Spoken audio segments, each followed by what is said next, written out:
Perfect. Good. Thank you.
Shanti, Shanti, Shanti.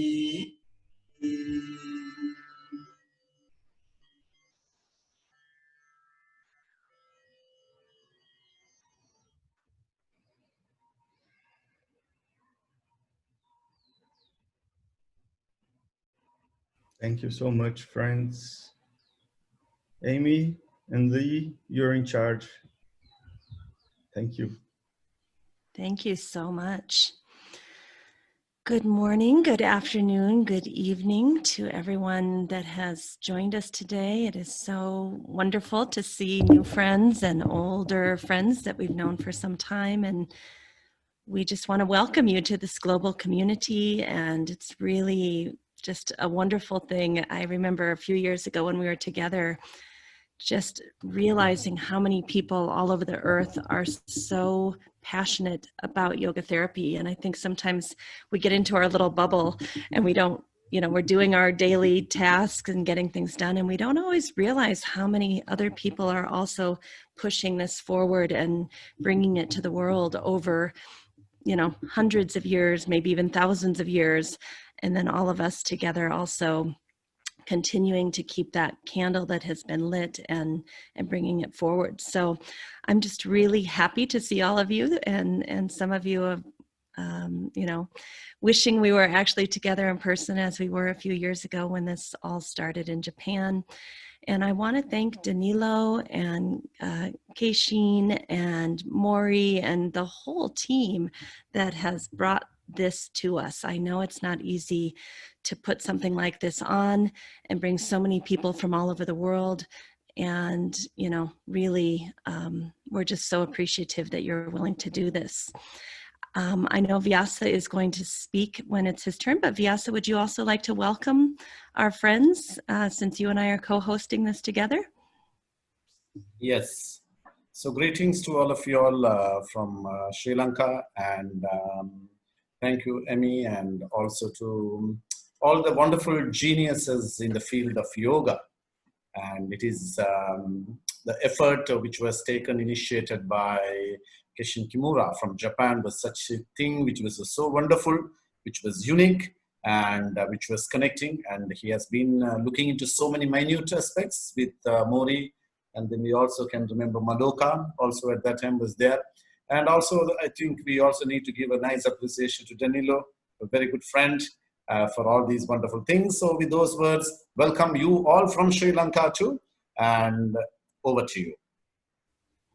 Thank you, Vyasa. It's really an honor to get to present with you. So, okay, I'm going to get started. And I think what we're going to do is just go right through the presentation, and then we'll take questions and have conversation afterwards. So I remember this day well when we were all together. It was such a wonderful, wonderful day that we spent together.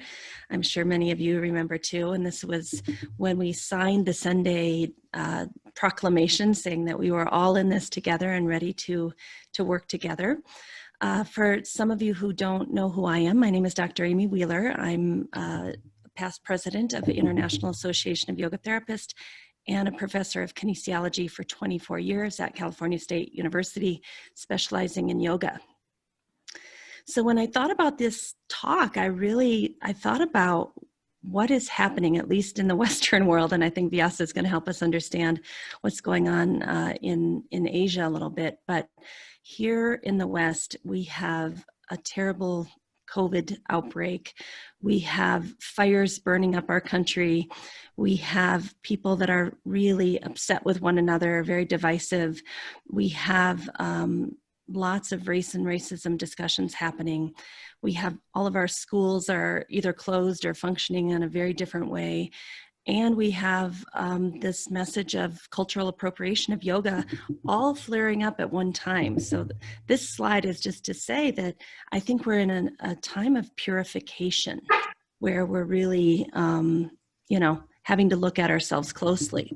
So what we're seeing here in the United States is what I'm calling the collapse of the yoga industrial complex.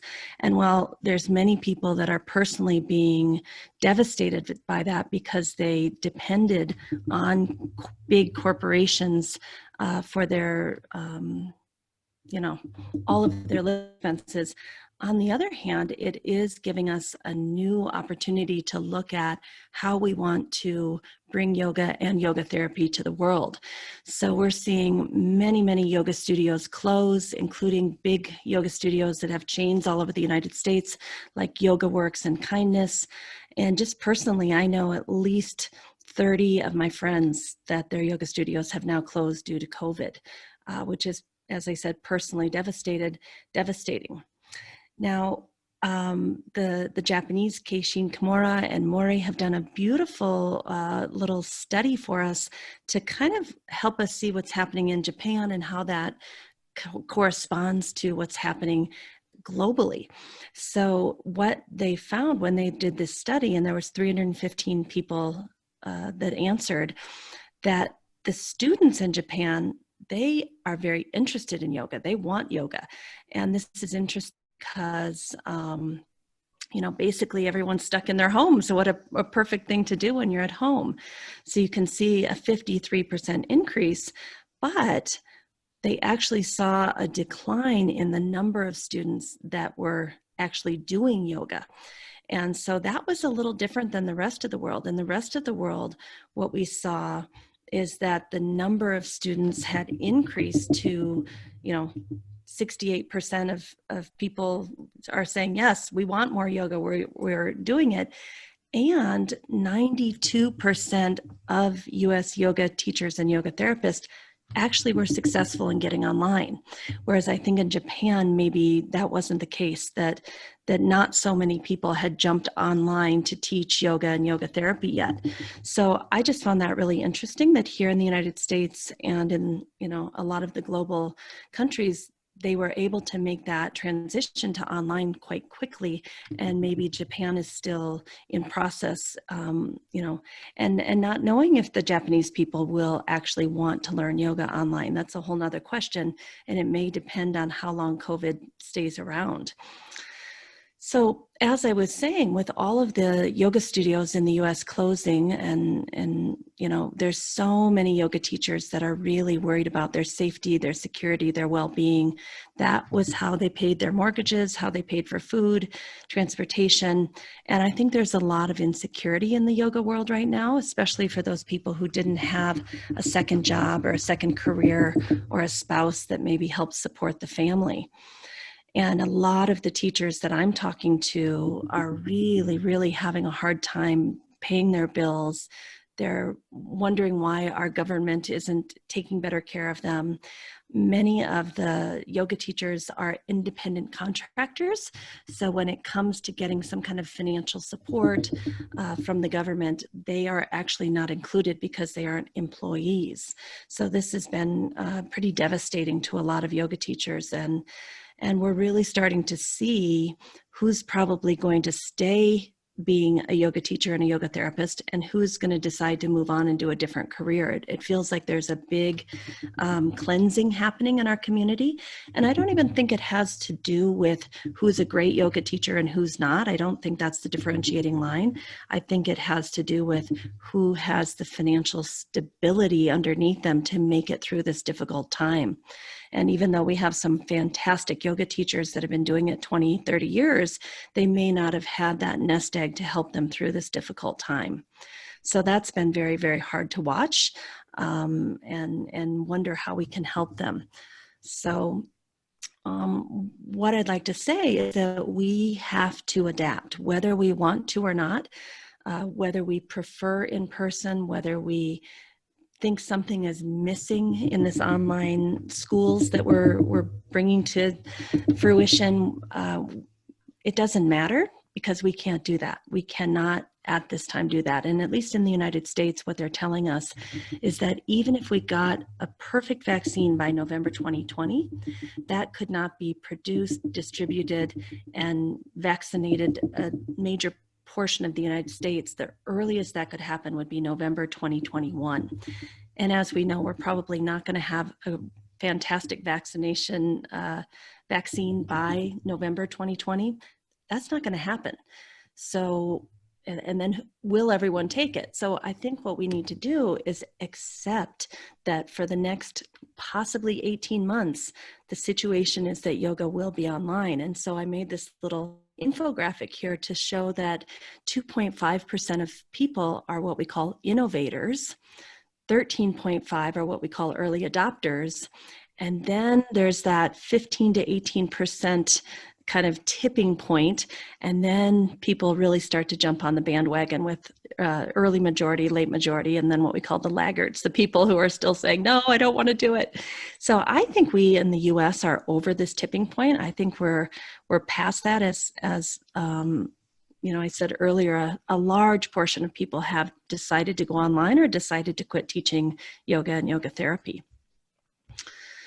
And as one of my teachers says, you know, yoga is the process of replacing old patterns with new ones and appropriate ones. And during this time, this is the appropriate thing to do, is to just accept reality and not really look back. We may be able to go back one day, but maybe not. And I think it's a really great opportunity.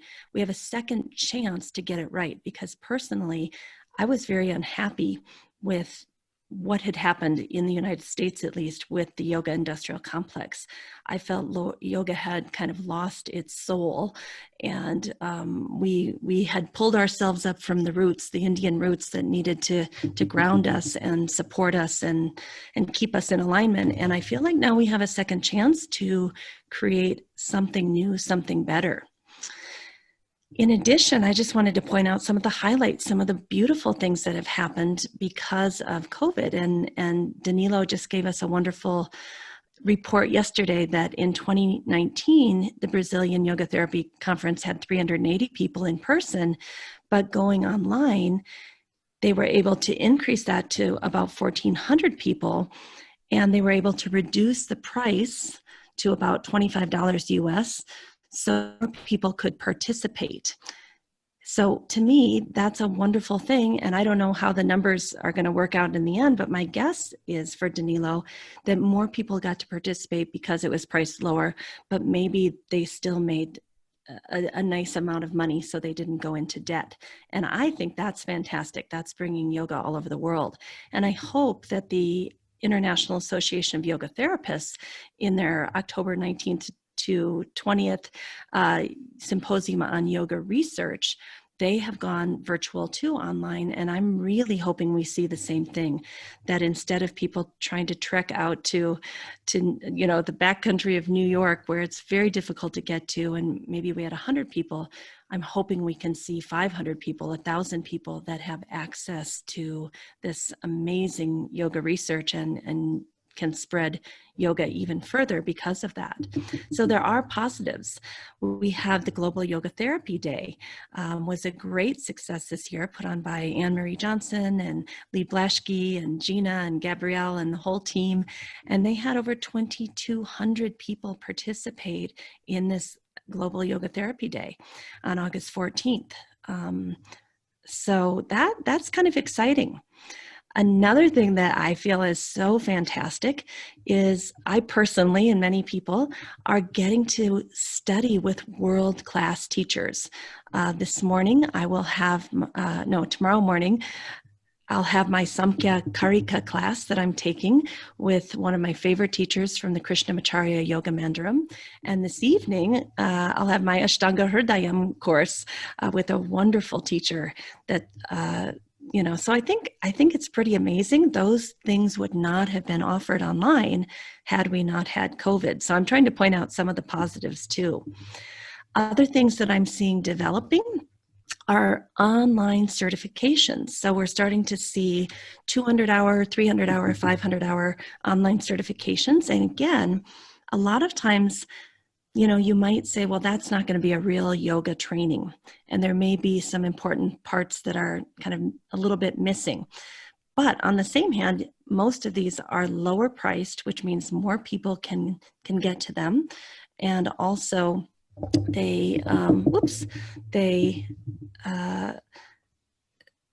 I guess just that they're lower priced and more people can get to them, which is a great thing. And then looking at IAYT and our yoga therapy schools, what's happening with them, we have about 50 or more schools that are accredited, and all of them have gone 100% online for the accreditation and certification of yoga therapists. And again, what I'm seeing is an influx. Last year at this time, I don't think I had one person call me yet about my yoga therapy school that starts every January. This year I've had 45 people interested, and I haven't even advertised yet. And I was talking to Marlisa Sullivan and Diane at MUIH, and they have an incoming class of over 40 people this year. So without having to travel, people can actually afford to take these programs, which is pretty remarkable. And then we have the master's degree in yoga, and Dilip was just giving us the update. I was looking at my email this morning, and I saw that the first master's degree offered by SVYASA basically is a great success. It's located in Los Angeles, but it is completely online, and they were very surprised to find that, I think Dilip said, over 24 people are in the program, and that's the very first time they're offering it. So again, going online has really helped more people to have access, less travel, it costs less, and spreads the message of yoga further. So that is very exciting.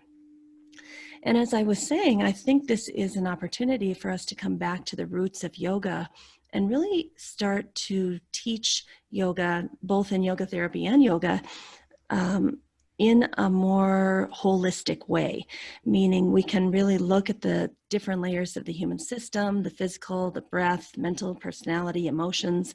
We can work one-on-one, and that's really exciting to me, to have this second opportunity to kind of relook at the yoga industry. I don't know what else could have basically erased the slate and had us looking at it very differently. So what I see starting to emerge and manifest out of this this void that happened is that many people are doing yoga therapy privates online. I've been doing that for about 4 years, but since COVID, my schedule is so packed, I have to say no to people. So many more people are willing to do those yoga therapy privates online. And many of us are getting new types of clients, people who would never have considered doing it online, people who need greater accessibility. Maybe they have a chronic illness, maybe they don't drive, maybe there's many reasons why they might not have gone to a yoga studio, but they are willing to do it online. We're starting to see small group yoga therapy emerge online for specific populations like lupus or Lyme disease or asthma or low back pain, which is really exciting. A lot of people are starting to, instead of think about yoga for exercise, which is kind of, common, now people are starting to think about what niche do I want to create? Who are my ideal clients? What are their pain points? So one of my students is focusing on people who have irritable bowel syndrome that tend to go towards the constipation side, because she's seen a lot of IBS for diarrhea, but she wants to work with clients on their constipation and bring in yoga and Ayurveda. So she's building a whole business around that, which is phenomenal. We get to work from home, which saves us money. I have 2 extra hours in my day that I'm not in the car, which is wonderful. That's 2 more hours a day. I personally can keep myself in balance. Another really cool thing that's happening is that without the landlords, without the corporations, running everything, the money goes directly from the student to the teacher. So what I'm seeing is that the students are getting to pay less, and the teacher is making as much or more money if they're willing to go online. So we're kind of like cutting out the landlords and cutting out the people who are taking most of the profits and keeping it with the student and teacher. And to me, that's much better, because the essence of yoga is that teacher and student and them having access to one another. People are starting to say, well, what will happen 18 months from now when we can open yoga studios again? Will we just go back to the way we were, or will we have had this pause to think about how to do it differently? So I'm hoping that we get more into what I call a cooperative, where 4 or 5 or 6 yoga teachers go in, they each pay $200 a month and share the space, and then they can find their days and times that they're going to teach in that space. To me, that makes a lot more sense than having, a big corporation in charge that's paying everyone $20 an hour. So I think we have a chance to kind of relook at that. And the real question is, can we get comfortable with this new reality? Can we get comfortable without having hands-on adjustments? Can we get comfortable making those deep, intimate connections through the computer instead of through hugs and handshakes, and kind of unlearning some of the things we used to know and think we needed, and learning new things, and knowing that we really don't have a choice but to change. I had a friend on Facebook the other day say to me, yes, but we need to have XYZ. And I said, yeah, but that's not available right now. So let's be some of those early adopters and just jump on this new way of being. Some of the other areas of purification and growth that are happening in the United States that are really a great thing, but they're very painful in these times, are that we are having a lot of discussions around race and racism, not just in our society as a whole, but also in the yoga community. There are many people of color that have felt extremely excluded from the primarily white yoga world, the middle-class white woman who has kind of owned yoga in the United States. And so we're starting to see real growth in people saying, no, yoga is for all people. So a friend of mine, Janessa Mondestin, was just hired by Yoga International, which is a pretty big yoga company here in the United States. And she's been hired as director of people and culture to make sure that all people are basically seen on this platform, and not just African American people, South Asian people. people were noticing that all of the information that Yoga International was putting out basically had white people in it. And so she is there to make sure that we share that platform. And one of her main targets is to bring in more South Asian people to represent the roots of yoga. So that is really exciting. And she and I are doing a weekly podcast on the same topic, which has been a little bit, like I said, purifying. We have a lot of people in the yoga community speaking out and saying, you need to be more inclusive. You need to not just have tokenism. You can't just have one Black person or one South Asian people and feel like you've filled your quota at your conference or at your yoga studio, but you really need to think about how we can invite people of color, welcome them, make them feel like they belong, they're part of our family, and that they have an important voice to share with the yoga community. So that has been very difficult for a lot of yoga communities that have not understand the depth of the pain and the suffering that's been caused by people of color and South Asians in this yoga community in the US. So it basically means we need to take our yoga off the mat. We're not just doing, asanas and pranayamas. We're not just chanting. We're actually doing karma yoga. We're actually being inclusive, caring for one another, practicing our yamas and our social disciplines, and really taking our yoga into our behaviors, our thoughts, our words, our actions to have union and include everyone. So that's been a big, difficult thing that we've been working with over here.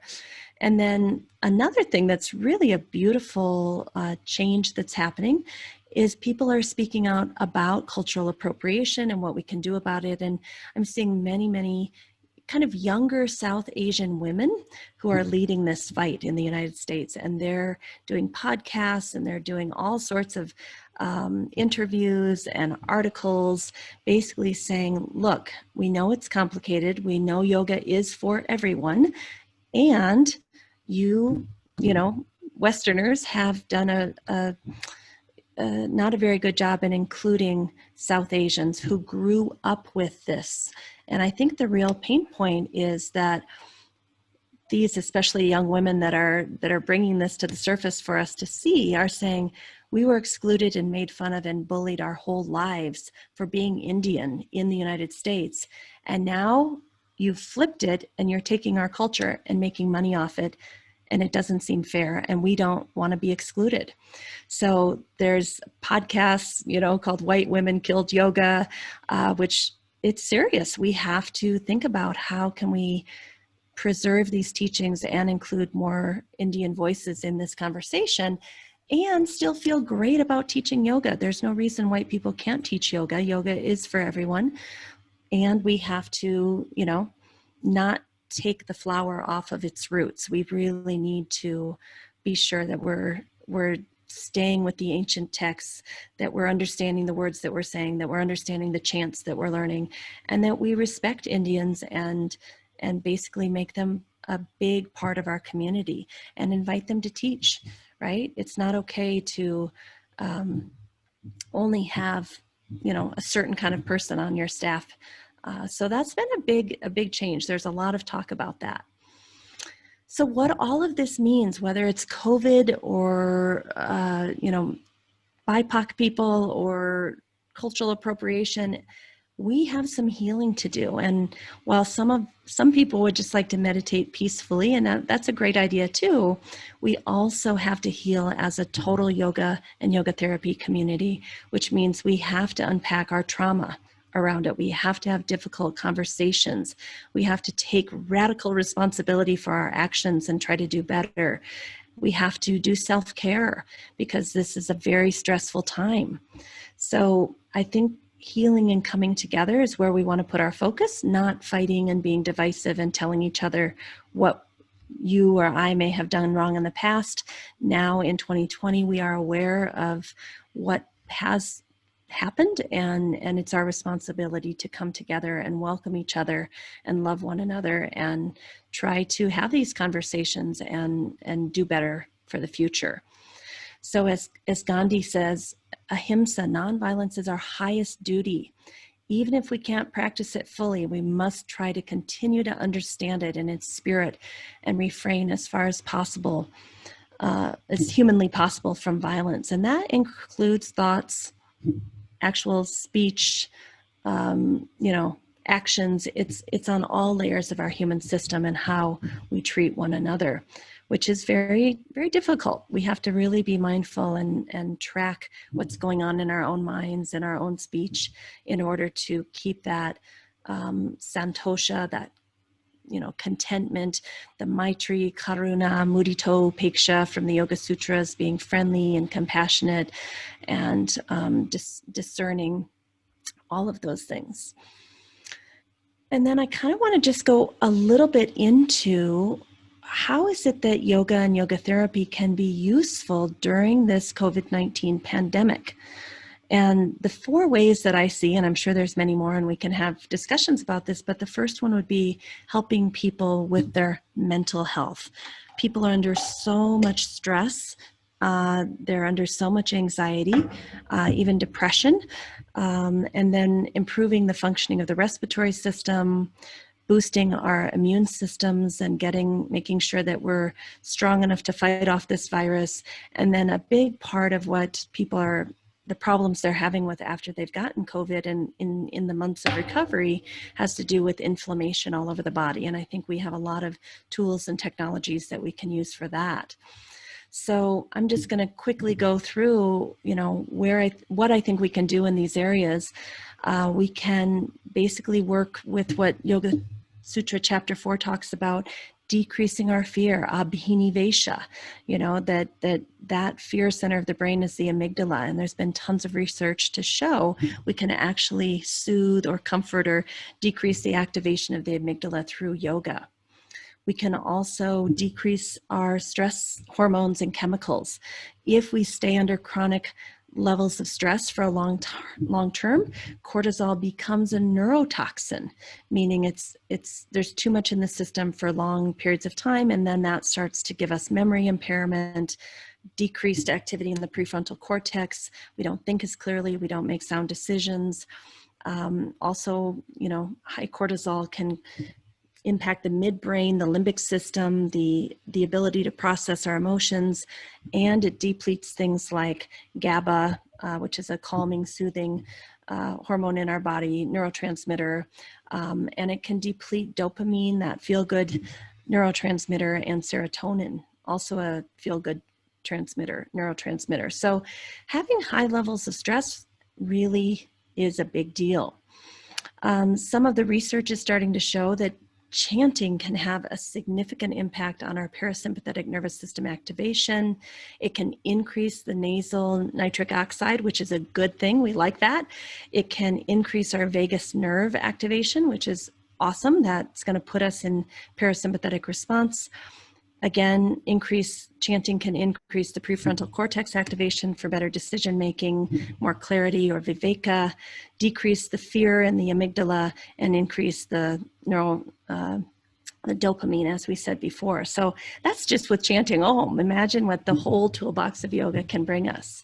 We also have wonderful studies showing that when we do sun salutations, many people start to release oxytocin, which is the love hormone. So that will make us feel more connected and to one another.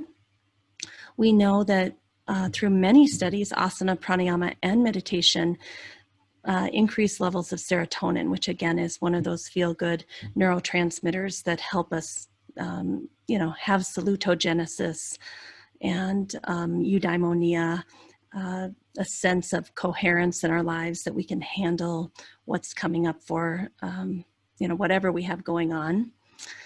There's also been studies, and I think this one is actually presented at SYR a year or two ago, that asana can basically increase GABA, which is that soothing, calming neurotransmitter. So that's also a wonderful thing. We know that mudras really help us focus our attention. And when we have concentration and focus and cognitive effort, research shows that basically lifts people out of depression. So, there's also the meaning behind the mudras. There's the chanting that goes with the mudras. That's like a synergistic effect. But just the act of attention and concentration has an impact on our mental capacity. And then so many of you are practicing yoga nidra, and we're starting to see amazing studies coming out on this. The iRest, Richard Miller and friends are really doing a great job getting their research in order, and we're starting to see big changes in things like dopamine.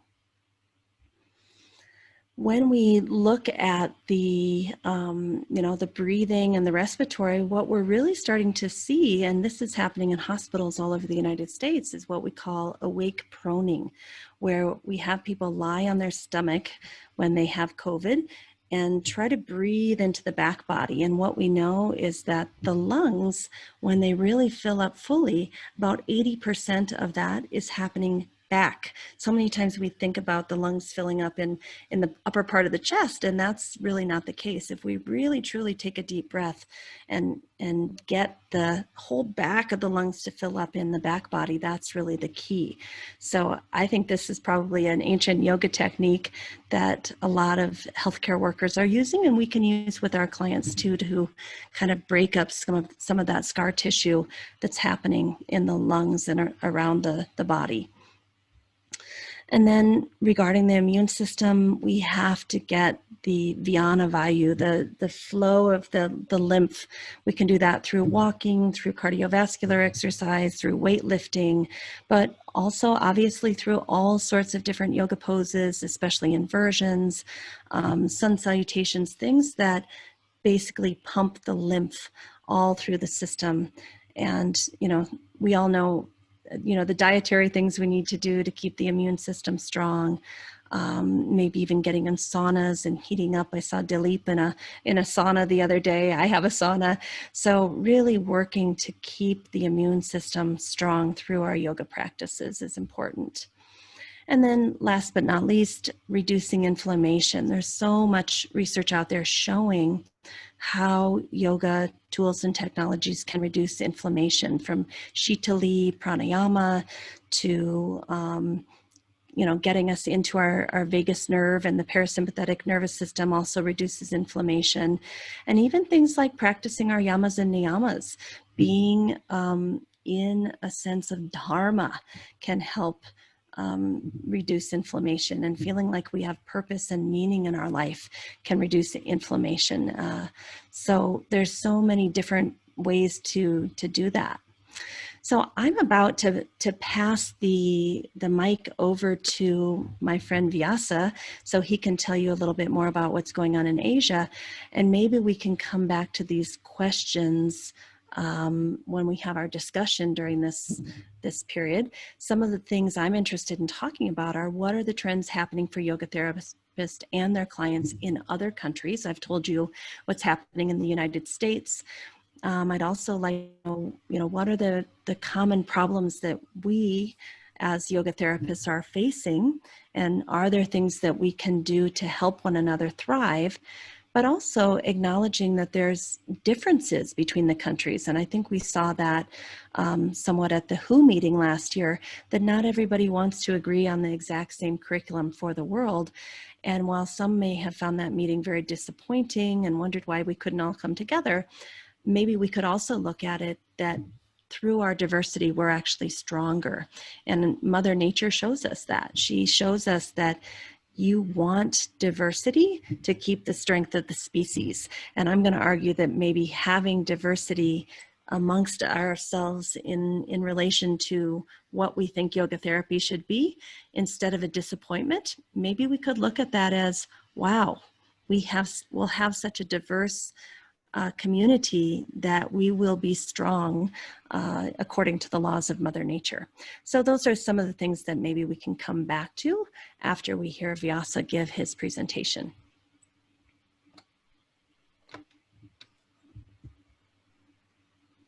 Vyasa, I turn it over to you. Yes.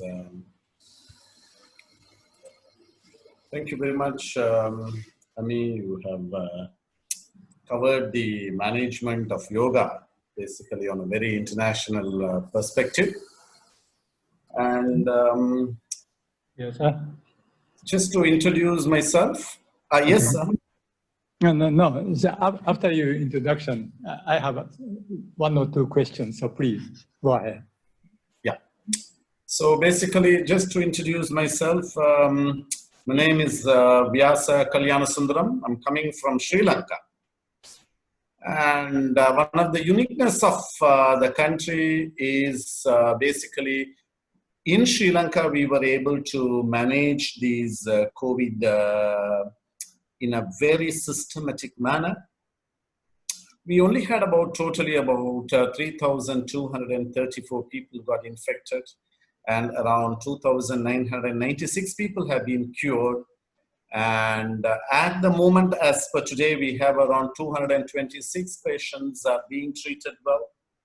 And just few hours ago, the 13th patient died. So completely in Sri Lanka, only 13 people died, which is a great tragedy. At the same time, you will also see, like you would have also known, Sri Lanka is the first country which reopened the schools and universities back in track. Industries are going back into work, and government sectors are functioning very well. So I would say the president of Sri Lanka is the Excellency Gotabaya Rajapaksa, and the army commander of Sri Lanka has done a wonderful job. But there is also another very big challenging thing is there. We have around 45,000 people who are supposed to return back to Sri Lanka. And daily those people who are only coming back are only being identified. So people who are in Sri Lanka are following various like social distance and various practice and food habits and certain cultural habits, which has been keeping the country people to become very safe. So I come from that country, because some of you all may know, may not know, Sri Lanka. And I also represent the Asian Yoga Therapy Association, the secretary of it, and also the Ashtanga Yoga Mandir, one of the institution which was formed in Sri Lanka in 1953, which comes from the Swami Shivananda's tradition. And I also is in charge of the Swami Vivekananda Cultural Center, the cultural unit of the High Commission of India in Sri Lanka. So basically, if you take the yoga sessions from the month of April, we have been doing online, and then last month we have started. Apart from the other countries, Sri Lanka, it is I'm a Sri Lanka national, I manage the center with our team. And in the other countries, mostly you will see, like we had a lot of our Indian colleagues, and nearly about 70 of our colleagues have gone back to the country. So there are very few countries who are still having their instructors, because most of them have been called off. And so countries like Malaysia, Nepal, Maldives, Vietnam, these countries, they are having their classes on a regular basis. So this is the introduction of myself and how things are going. As if you take in the Sri Lankan systems, as I told you, the classes are back, but not in a greater manner. But I would say around 20 to 30% of the people are back into their studios, and people are back in their parks. The yoga sessions are all going ahead with a very systematic manner. And if I would say something like India, I think we have very good friends. Dr. Dilip Sharkar may be having more information about India, but basically to our understanding, most of these people are now moving towards yoga on online program, because even like as studios are not opened yet, and certain classes, for example, sometimes they try their Zumba classes online. So successful as how the yoga has been.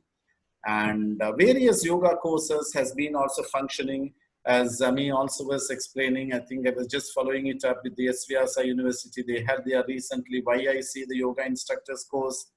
And in one batch itself, 79 people graduated as diplomas, you know. So that brought the international things in a very easy way. say technology-wise, very powerful institutions which has that good technological knowledge. Now, for example, sometimes we just say like, yes, we have an internet connection and then Zoom is there, we go ahead.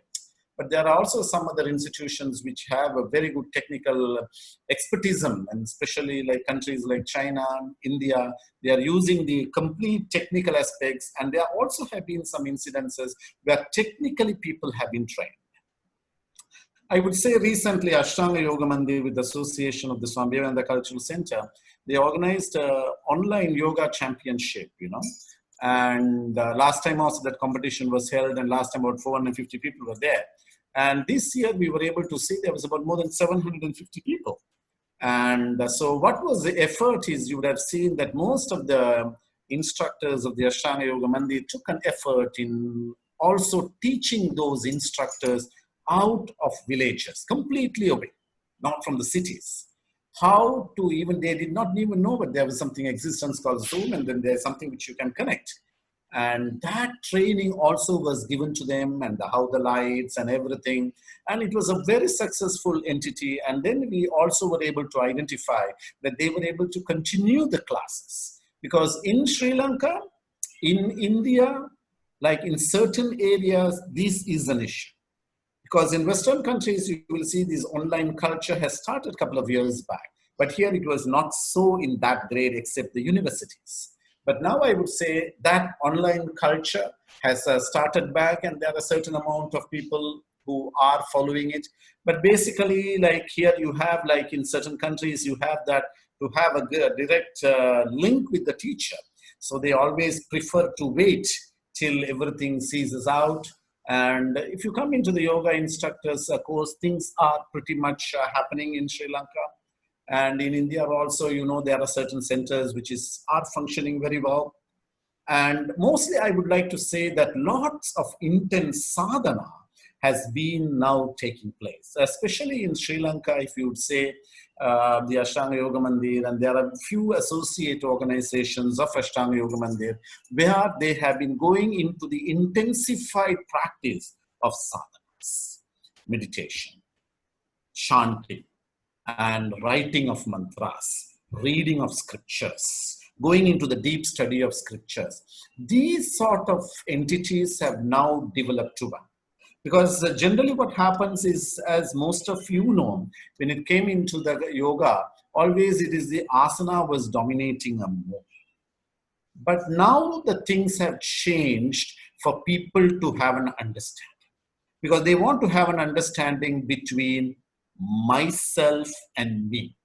So for example, this t-shirt is not me, but it is mine. So the challenges which is coming across me, maybe the financial difficulties, maybe the insecurity, maybe the whole aspects of negative aspects. The question rises whether it is mine, whether it belongs to me, or whether it is something which can be managed.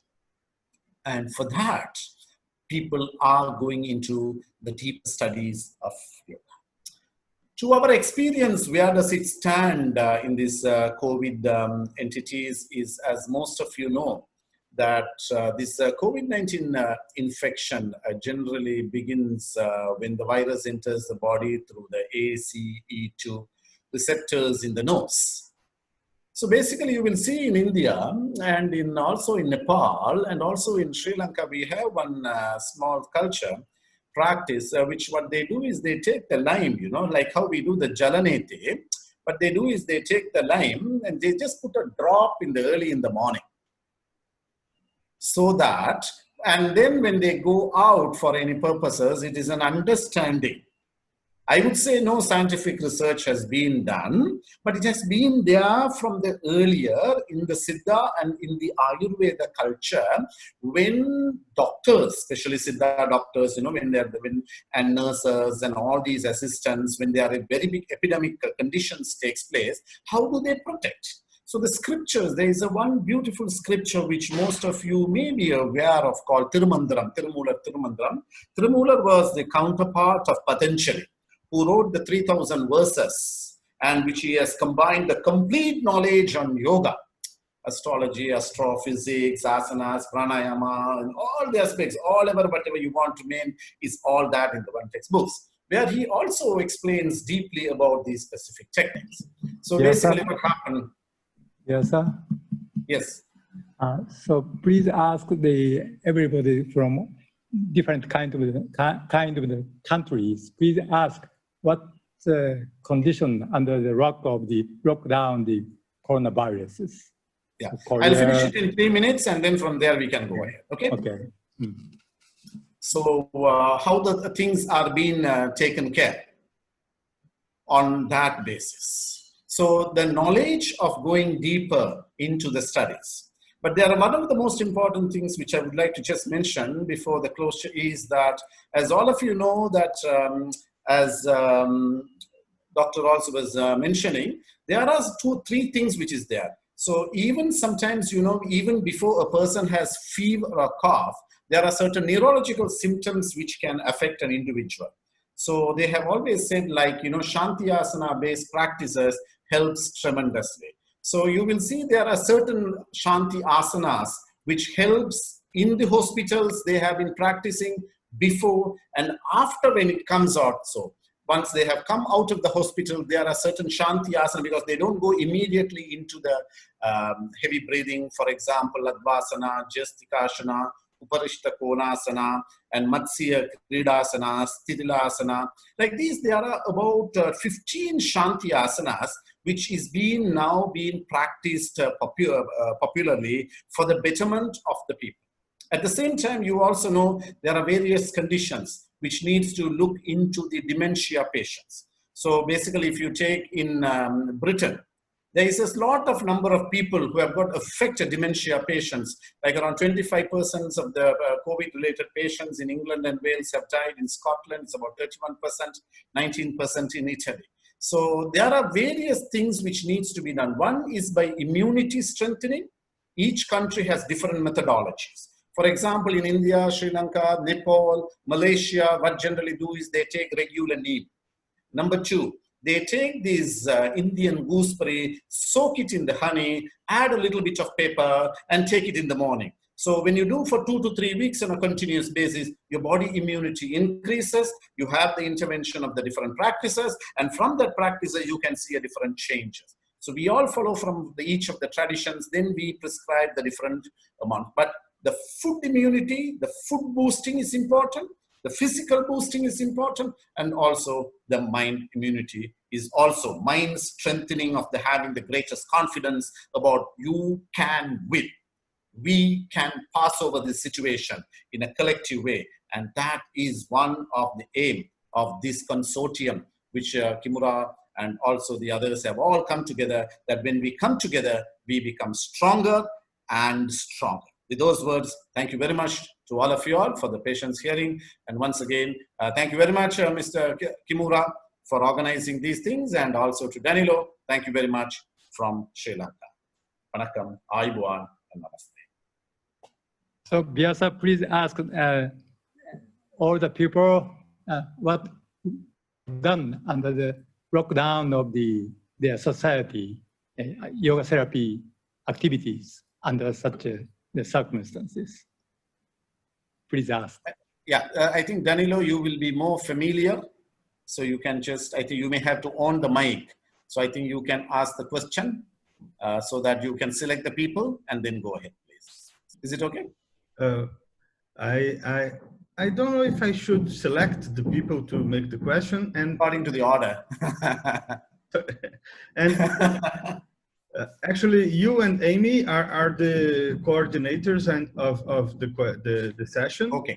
So you can be at easy to conduct. Of course, that's fine, Danilo. So, I mean, you are able to host the things, no? You'll be able to on the mic and off the mic. So, would you like to start, please? Then I can follow.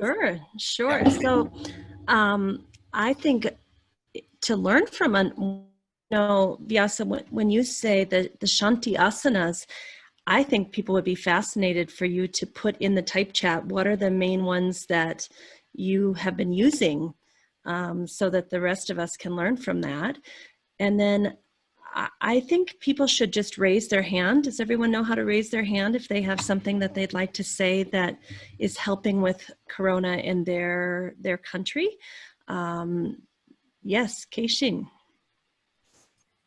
So after that the coronavirus started on this January, and now the September, almost 8 months passed. Then under the lockdown of the society, as Amy said, all the yoga studio and the sports gym, yoga class are closed. Then all the yoga instructors changed their teaching online because we have such a nice network of the fibers. So online is not so difficult, but there is a price down competition started because ordinary yoga teachers, they try to gather their student online and teach just the ordinary yoga asana and pranayama. Then they try to reduce that competition to reduce their prices. So that happened in our society. But in the case of the yoga therapists, they have quite a tight relationship with the client. So the yoga therapist case, they don't need to price down to teach the yoga therapy technique. So that's why Amy showed us our research work of the graph, and not so much people are affected, yoga therapists are affected to get the lesson fee in our societies. This is our situation in Japanese situation, but I heard that from China, almost a quarter of the yoga studio was closed, bankrupt, because their activity is just to introduce some kind of the Western style, the yoga, and collected many students in the beautiful yoga studio. They loaned the big money. What happened after the lockdown, the society, they cannot pay for the rental fee of their facilities. So I heard that 20% of the yoga studio closed. But now they started just a normal activity in the yoga studio. And we also, in the yoga class, we keep some social distance and we reduce the number of the yoga students in one class. And also sometimes we ask them to wear the face mask. So this is our situation in Japanese societies. So please ask other people, Korea and some other countries' situation. Sure, Keishin, do you or Mori want to say anything else about the data that you collected that I showed the graphs? Is there anything else about these graphs that you feel is important that I didn't mention yet? You know, just first, yoga therapists start their online class. Just send the email. Then young generation up to the 50 years, then they immediately reply to join the personal yoga class. That means a personal instructions, not group instructions. One each. So that is the same as physical doctors. They accept only one student and spend 30 minutes or one hour, and the lesson fees are almost same as the personal instruction in the actual face-to-face class. So that one but in the older generation, around 70 and 80, they are not so familiar with the managing the online computer or and that which is a little sad. Mobile, the phone. So they cannot join the yoga class online. So they wanted to join the face-to-face the class, but now almost all the yoga class open for the as such a person, so they can join that class. So That's this great. is our situations. So I'm going to give a little warning. The three people that I'd like to start hearing from are Lee from Australia, Aryung from Korea, maybe Penny from England, and I'm going to see Helene. I don't know if you'd be willing to talk about what's going on in Canada. So Lee, could you give us a little update on what's going on in Australia? Sure. Thank you, Amy, and thank you to Biasa and to Danilo and Keshin and Moi for this wonderful opportunity in the gathering. What's happening in Australia, we don't have hard data. In fact, we've just had a survey went out literally 2 days ago, so we don't have that evidence in just yet. But anecdotally, and from discussions I've had with a range of people, yoga therapists are certainly not reducing their business in this COVID situation.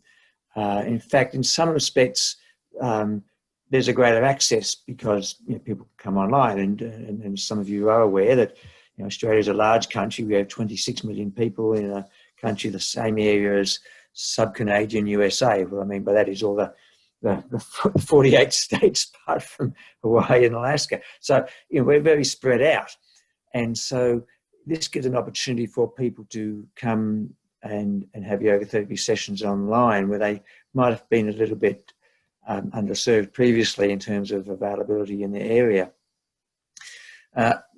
What we're noticing, and this is evidence we've heard directly from feedback from Yoga Australia, who's our governing body, is that students of yoga generally are becoming more open to things other than what we might call asana-based yoga.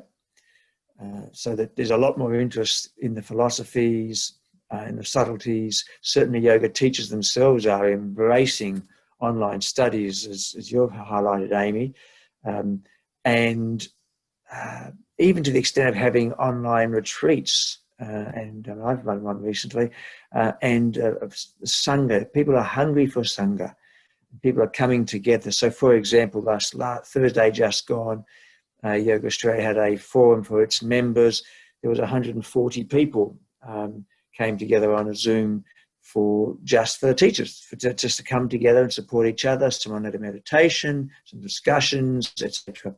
So this is actually bringing the yoga teaching and the yoga therapy communities closer together because they are coming together virtually, regularly to support each other.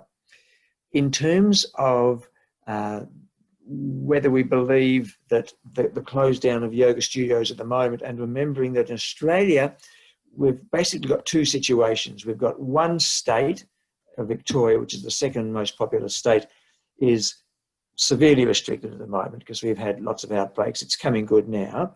But the rest of the country is sort of not open, but it's sort of doing business, and there's minimal restrictions. And so we are noticing that in all states, even the ones that are fairly open, they're still not, people are still preferring to do these online classes. So people who have established online classes are keeping them and not necessarily always going back to their face-to-face or offering both. So we don't know where we're going to go. It's all brand new. In fact, there's a wonderful, absolutely new podcast of Brene Brown recently on exactly this. How do we deal with the?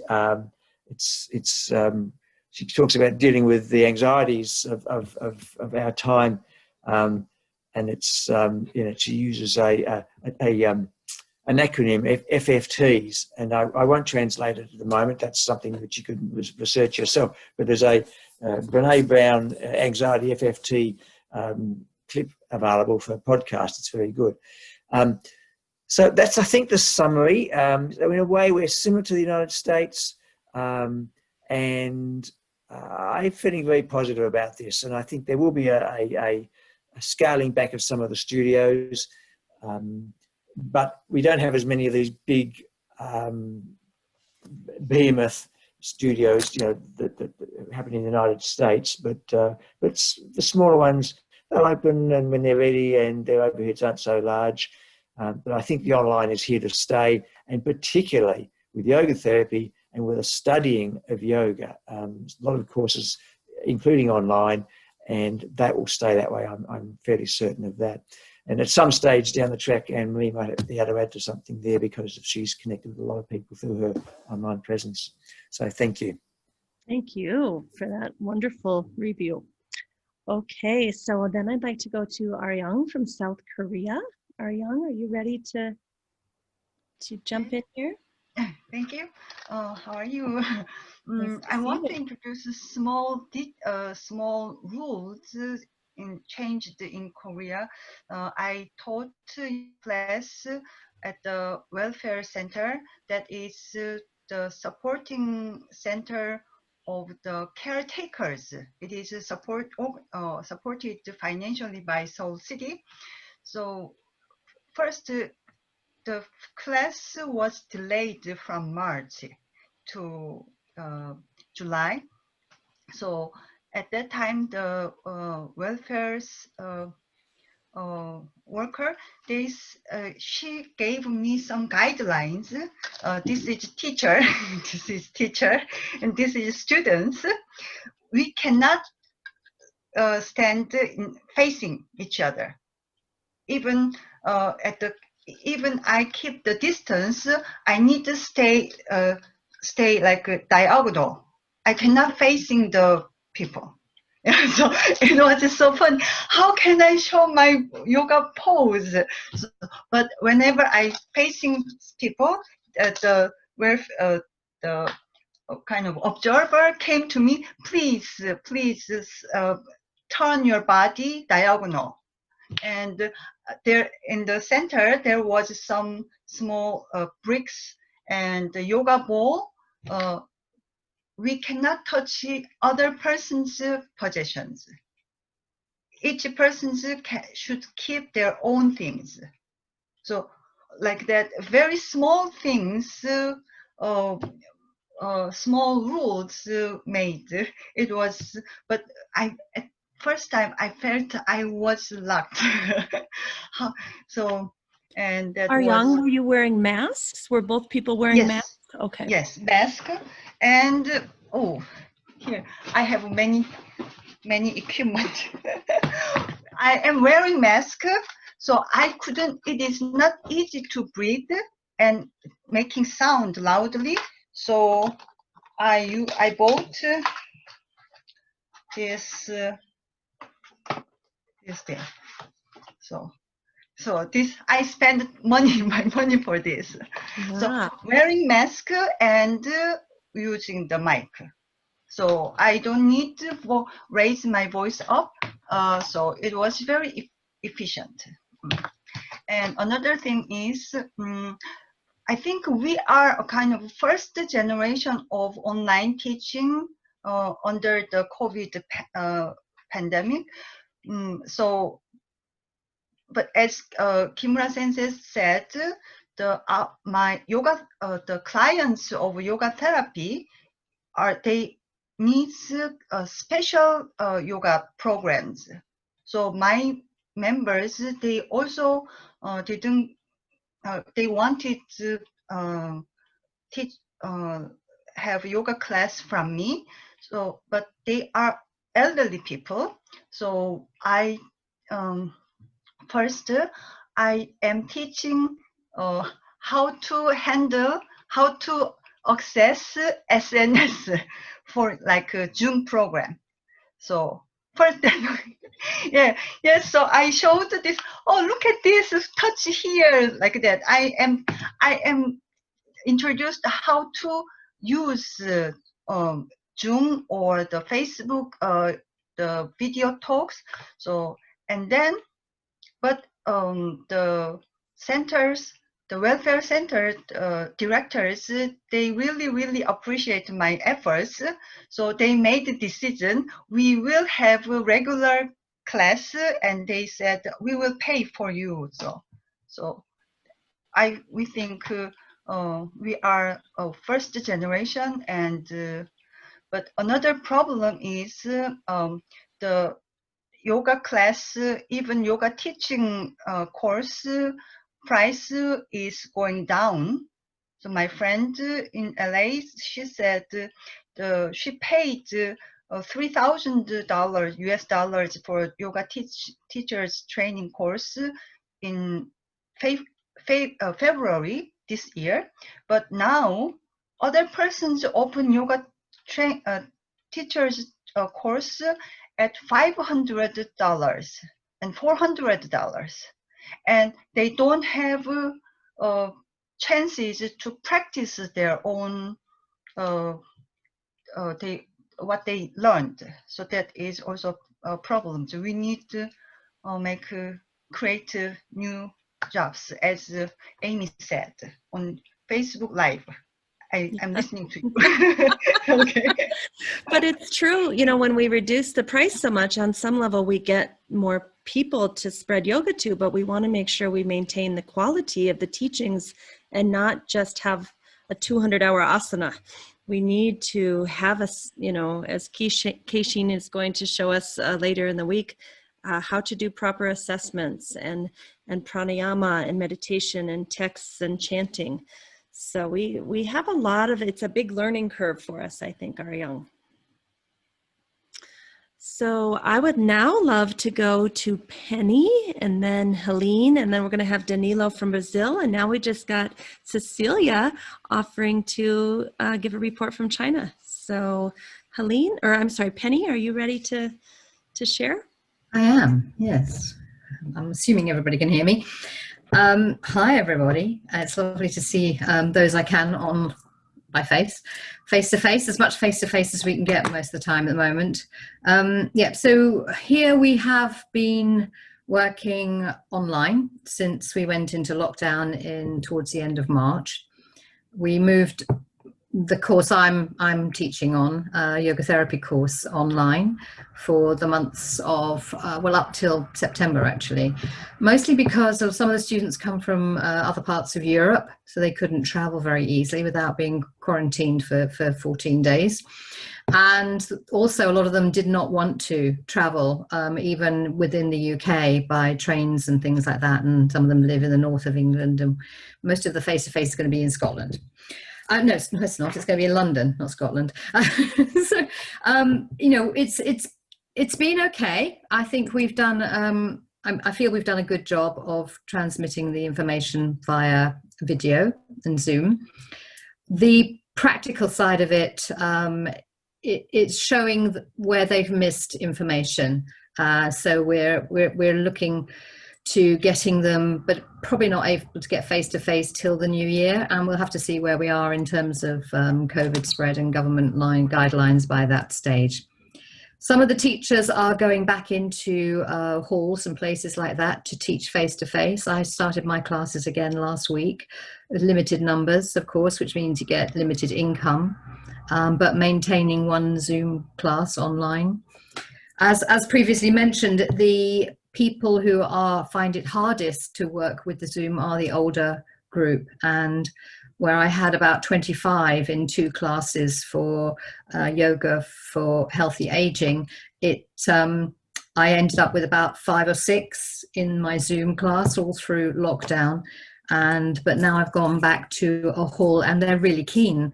They don't mind coming out. I mean, they have to wear masks to come in and they have to wear masks to go out.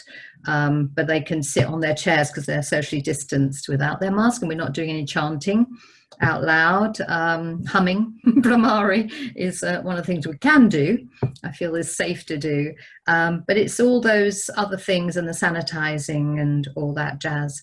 People are also doing yoga therapy online. Quite a lot of the yoga therapists are doing a lot of yoga therapy, and of course it does give the opportunity of having people coming from much further away than could get to you locally. We have restarted our yoga therapy clinic as part of our course, and that's online. And so that's helping our students to learn their therapeutic skills in a situation where they have the supervisor to mentor them during that. And we have other students from the course observing, so they're learning from seeing what's going on. Can I comment on that, Penny? I think that's interesting that we're all having to come up with new pedagogy around teaching people to do yoga therapy online, which is different than teaching people to do yoga therapy in person. So it's almost like a whole new part of our curriculum needs to be developed. Yeah. Well, we'd had, I mean, as you did one of those online, how to teach online Zooms. We did a whole half-day module that we created brand new in May to teach our students how to teach online, and what equipment they had to have and all that stuff. So it's been a lot of sharing of that sort of information around, and technological issues that can arise through Zoom and any other source that you seem to. I mean, unfortunately or fortunately, Zoom took off as the go-to, and then it's quite difficult to change that.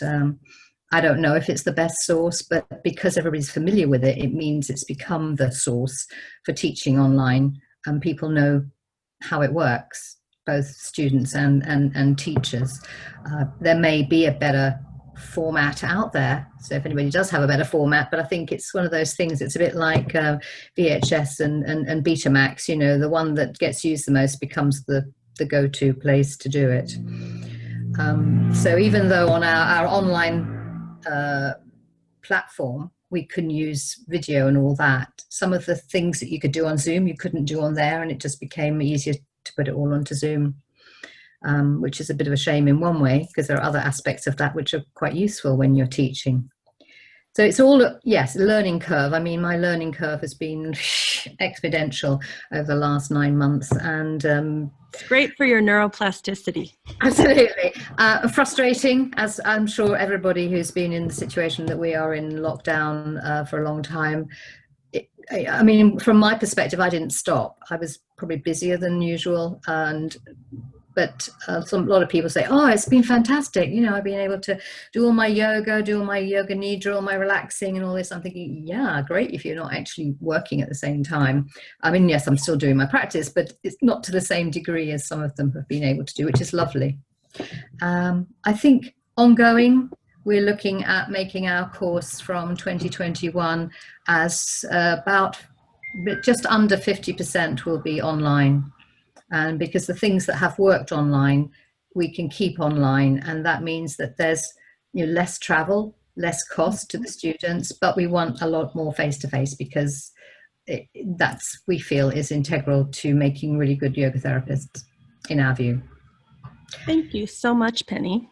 That's a great review. So we have a few, probably 15 more minutes or so, and I still would like to get to Helene, Danilo, and Cecilia, and then do a wrap up. So maybe 5 minutes for Helene, 5 for Danilo, and 5 for Cecilia. Whenever you're ready to take yourself off mute, Helene, you're the star now. Unmute. Hi, everybody. Hi from Canada. I'm being heard. Hi, Lee. Hi, Amy. Canada, I don't have any full stats. I tried to look some up. There is none. What I found happened when COVID hit is I was in the middle of, or just ending one of my trainings.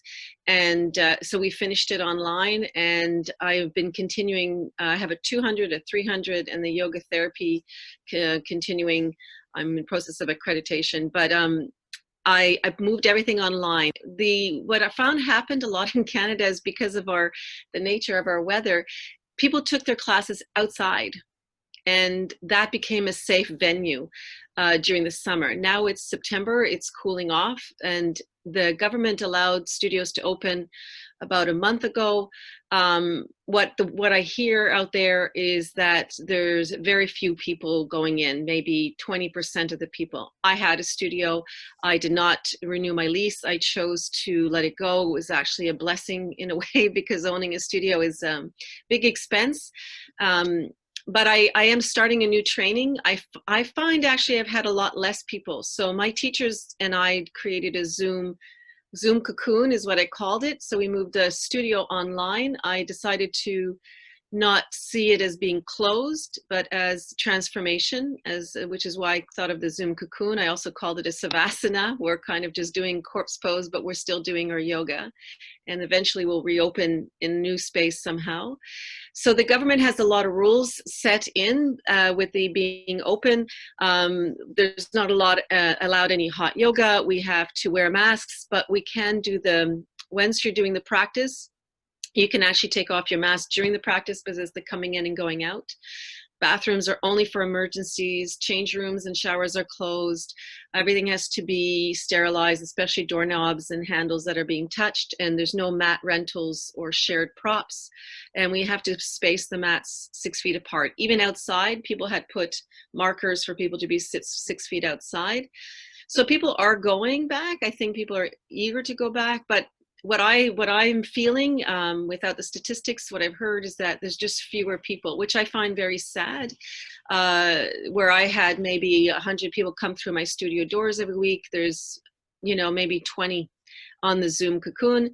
I find that challenging because partly, same with my privates, is that people, let's say with Parkinson's, I have someone with Ehlers-Danlos, they don't really know the technology. Some people just aren't really tech savvy, and the idea of not seeing me in person takes away a lot, because with the personal yoga therapy, that connection, that human interaction is very important to them. It's a big part of what I offer in the yoga therapy, and it can be done online, and you can tell them that, but there's a resistance. So I'm finding that's a bit harder, but I do know that everybody has basically moved online or outside, and now as they start to open up with all the rules, our government's done pretty good in managing and giving rules. So I find people are taking that plunge of going in, but not as much. We're looking at maybe 20% in person, and the others have maybe another 20% are doing online. And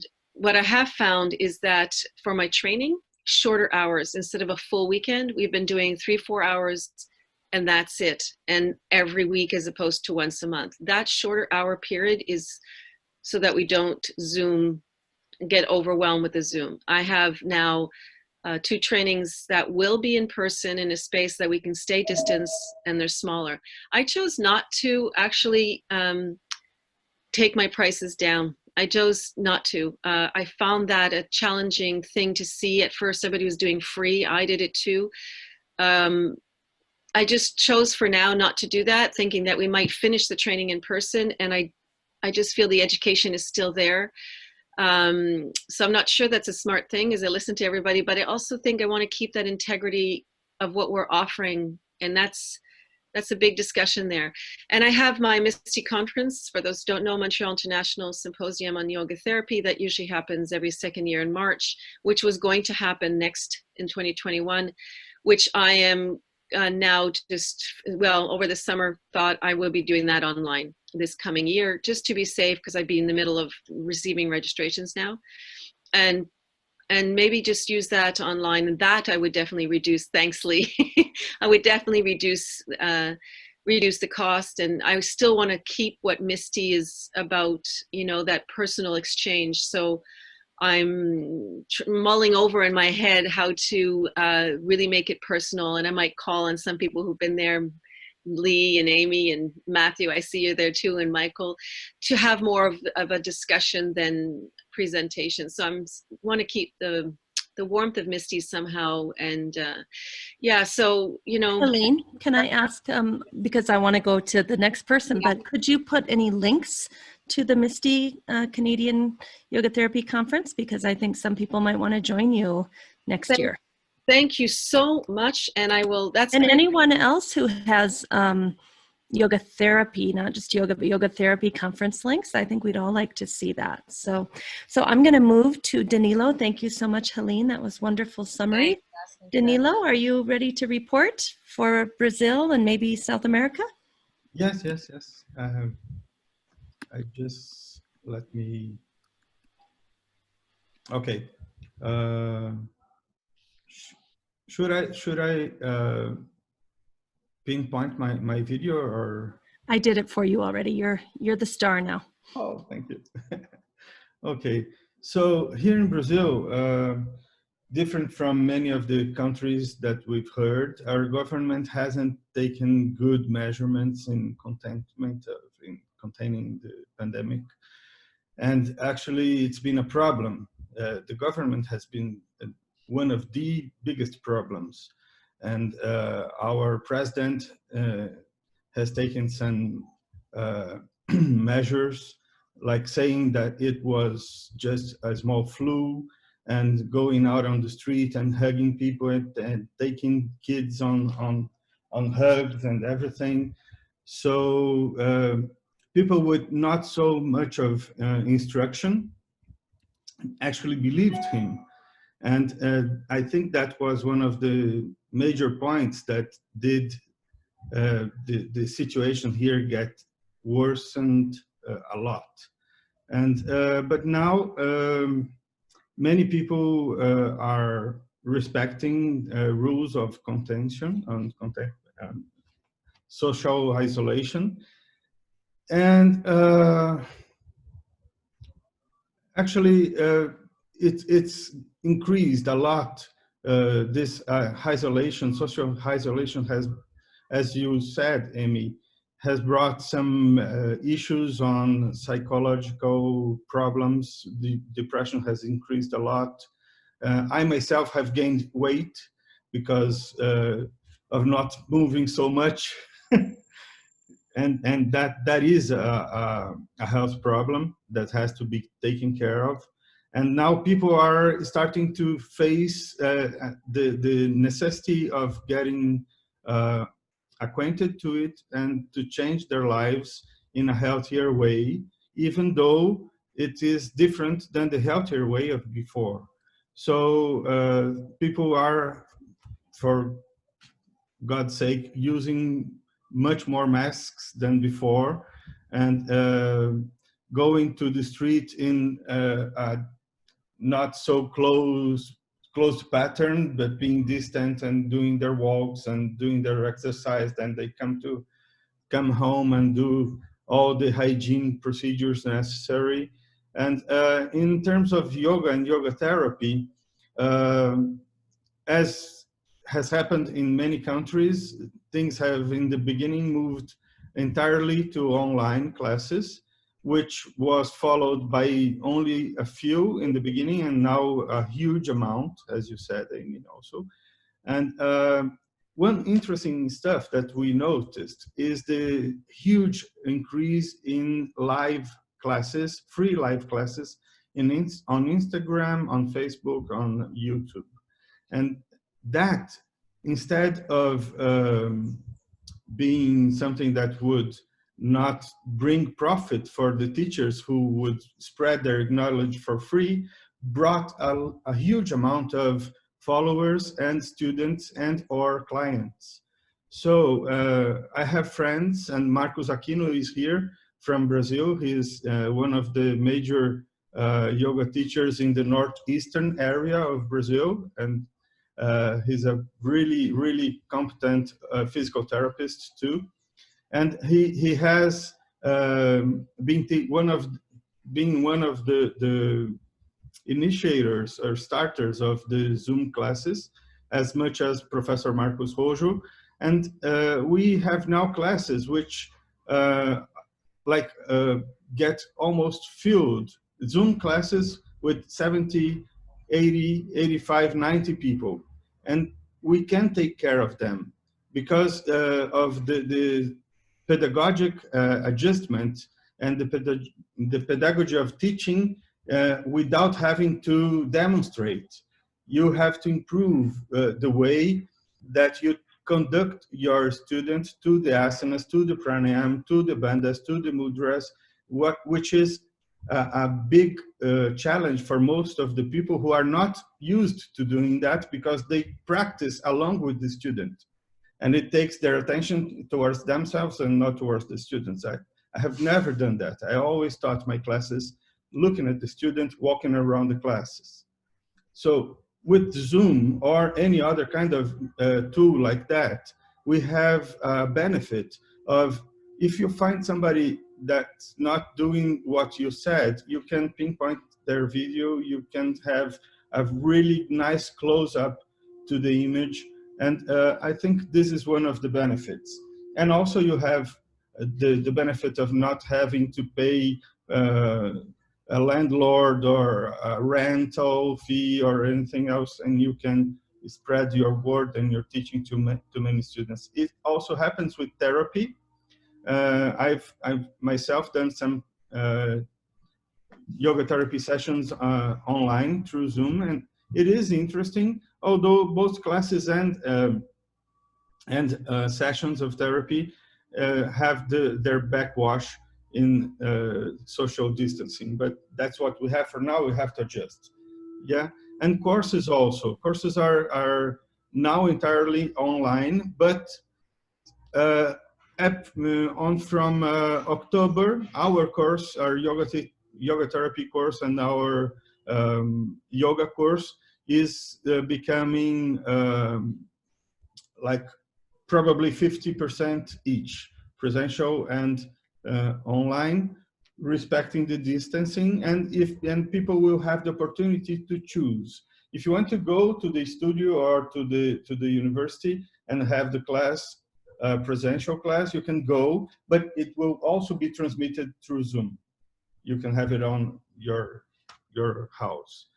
So I think, as I said, the new normal is coming, and in the beginning we thought it would pass. This pandemic would pass fast, but it won't. And we have cases of reinfection now. We thought that the immune system would endure forever, like with smallpox or something like that, but it doesn't. So after 3 months or 4 months, your immune system to COVID-19 is already around 30% only. So that's when the second wave comes.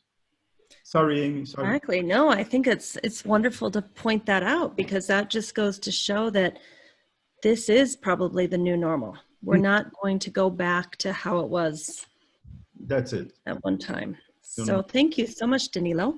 Cecilia from China. And if we have time, I'd love to get a report from Felicity. So Cecilia, maybe 3 or 4 minutes. And then if we can fit Felicity in from New Zealand, since they've been such a champion of dealing with COVID, I'd love to fit her in if she's willing. Sure. Nice to meet you, everybody. I'm in China, and I'm in the capital of China, Beijing. And I've been, because everybody knows that the coronavirus starts very early at the beginning of the year. And I was having a training, and I couldn't finish the training. And it just happened without any aware around that. And we're being adapted very quickly, and we changed it online. We started online training, and then we've been doing private sessions and also some general classes to the students.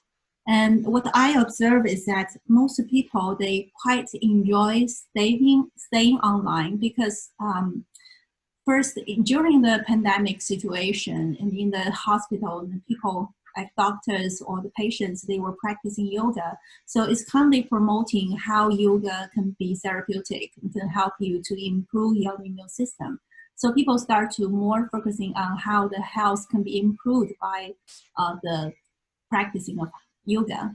So it's currently increasing the interest of the yoga market, especially yoga therapy. So people are more thinking yoga towards that direction. But still, some new beginners, they will be interested or attracted by advanced practices.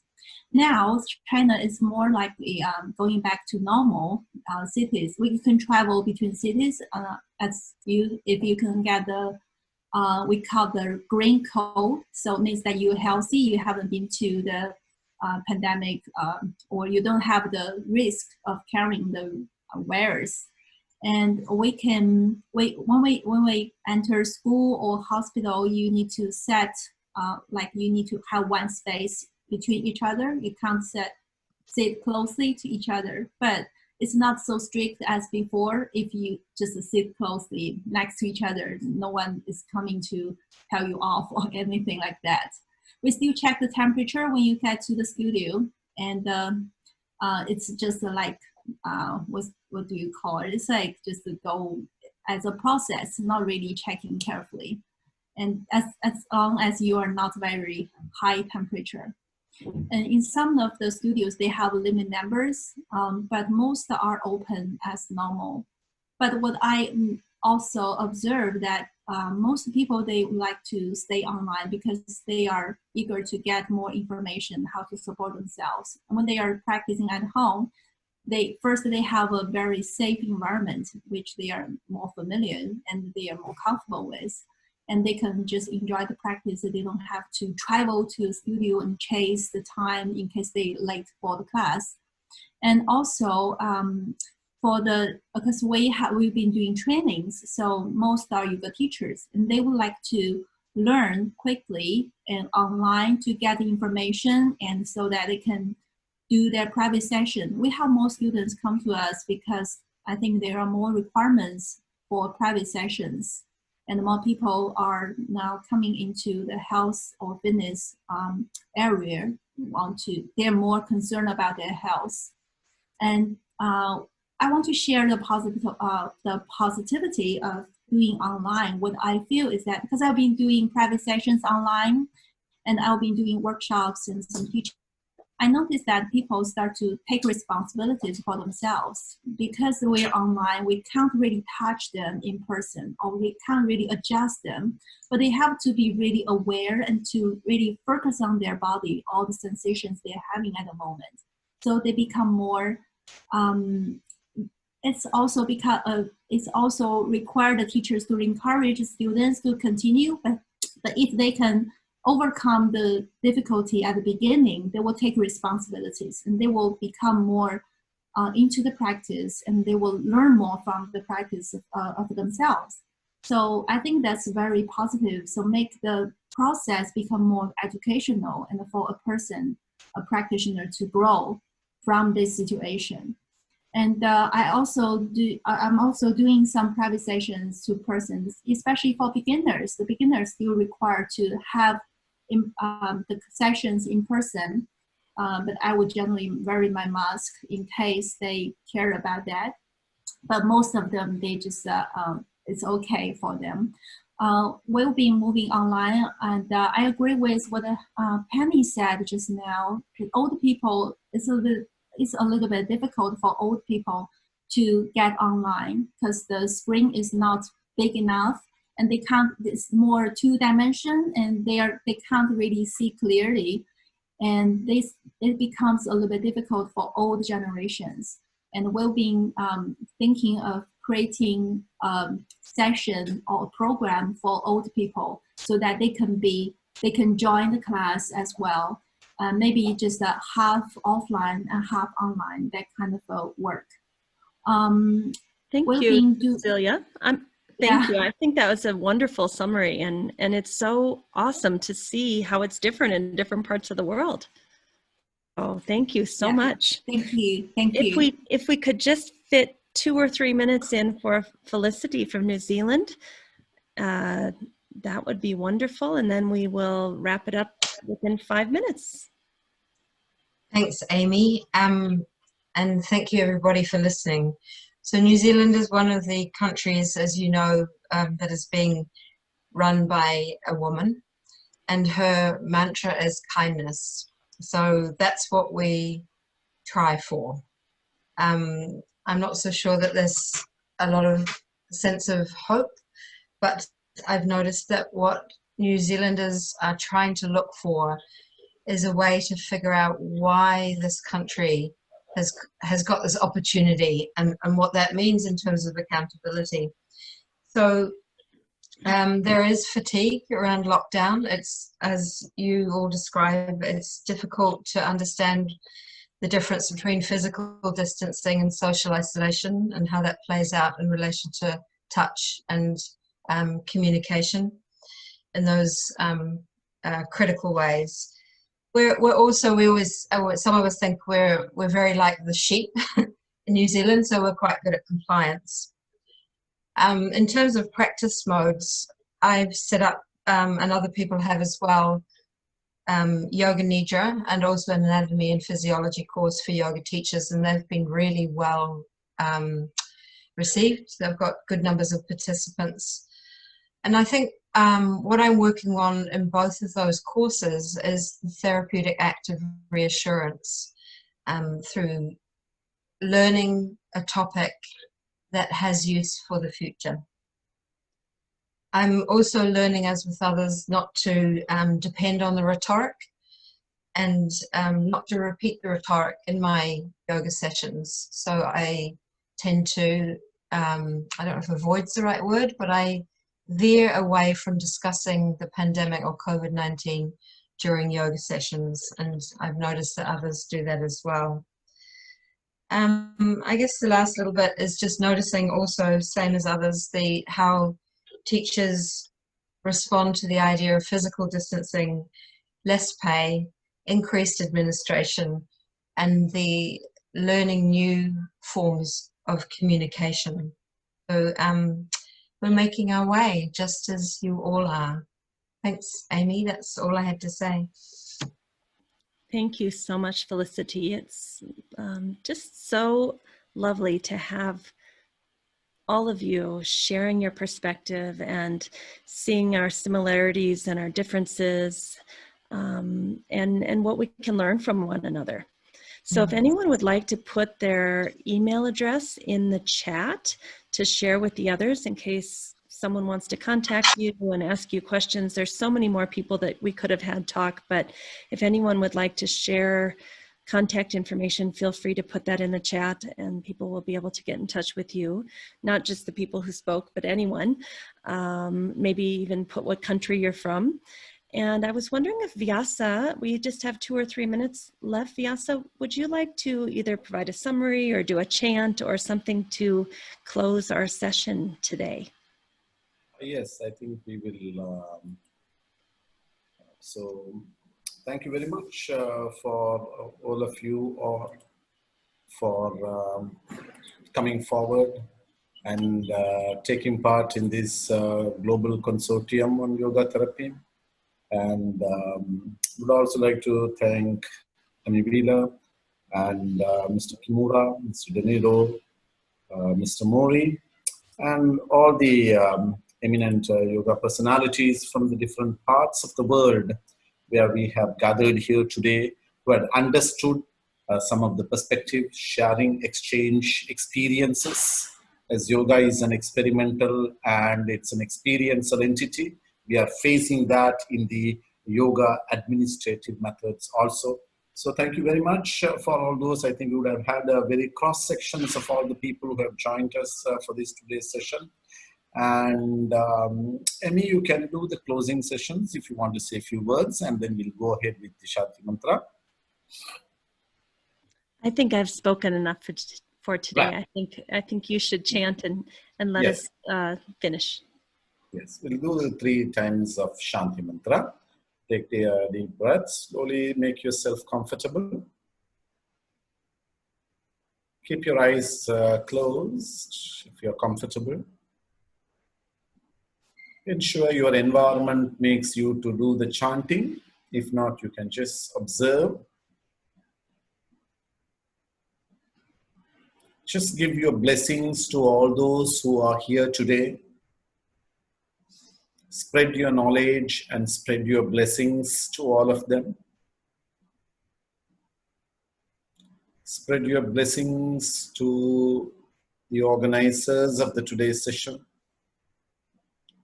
As powerful yoga therapist, spread your blessings and wishes to the whole universe. Feel the globe in front of you and bless the world, bless the animals, bless the human beings, and bless all the species.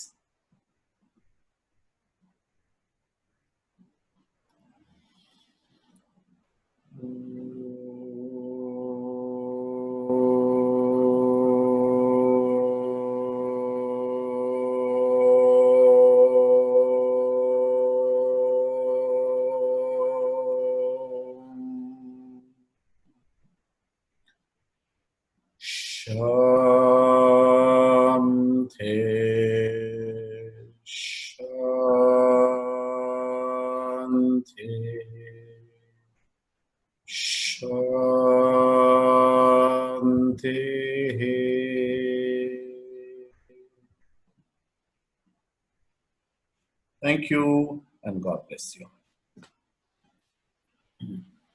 Thank you, Vyasa, and thank you to our organizers, Keishin, Maury, Danilo, Lisa, I think was on here. We really, really appreciate all of you going to this work to get us together. So see you tomorrow. Thank you. Amy, Good night. thank you, Vyasa. And we see you soon. Yeah, later today. Later. So for us tomorrow. Yes. Okay. Good night. Thank Good you. night. Good Good night. night. Thank you all. Thank you all. Bye-bye.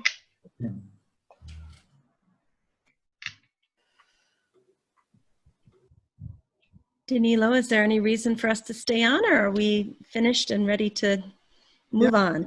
Yeah, go for your day. It's thank you so much. Thank you. Made a fantastic work, and you did all the hard work. I forgot to say, but your speak was fantastic. Good. I'm glad you enjoyed it. You touched so many sensitive points, specific for the rich people, for the white people, yeah, and for all of Western people. You know, I'm out there talking about it. Not everybody wants me to say it, and it's not a very popular thing to talk about, but I feel we need to. So, Thank you so much. Thank you so much. Thank you. Have a wonderful day, and I'll see you later. See you. See you. Thanks. Thank you. Okay, can I go? Bye-bye, everybody.